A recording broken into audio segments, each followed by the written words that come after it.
Hey everyone, something slightly different today.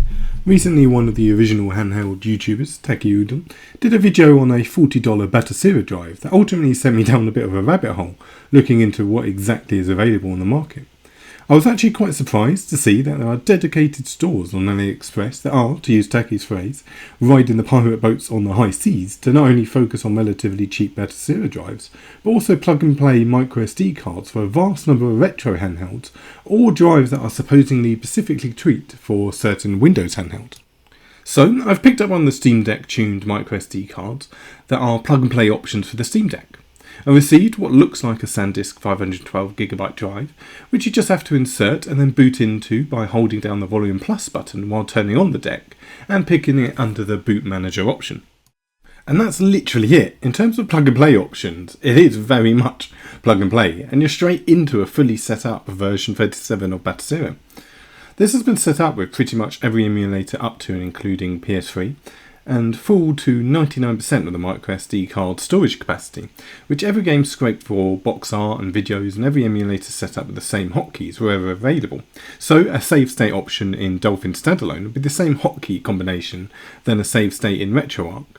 Of course, all this convenience does come with a compromise.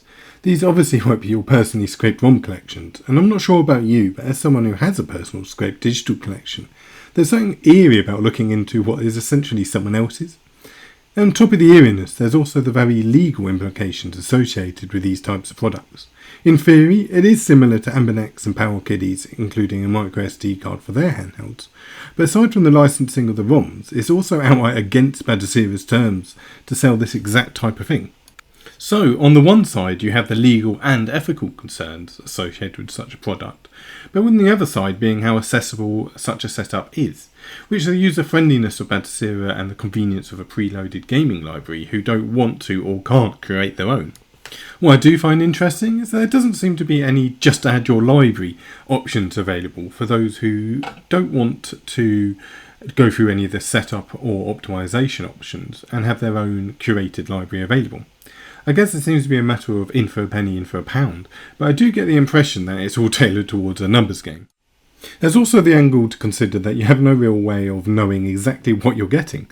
You won't know how outdated the firmware will be, or too sure of its longevity, or the quality of the collections, as when you get into multiple tens of thousands. It does get to the point where you'll just need several lifetimes just to play through them all. But what I'm ultimately interested in here, and the main motivation for me doing this video in the first place, is getting what your thoughts on such a product are. Do you see it as no different than the included SD cards with any other retro handheld? Or do you feel the slight unease at looking at someone else's curated library? Or are the limitations or ethical concerns just too much? I'll be genuinely interested in all of those who'd be willing to share your opinions and experiences in the comments section below, as there really does seem to be a booming market out there.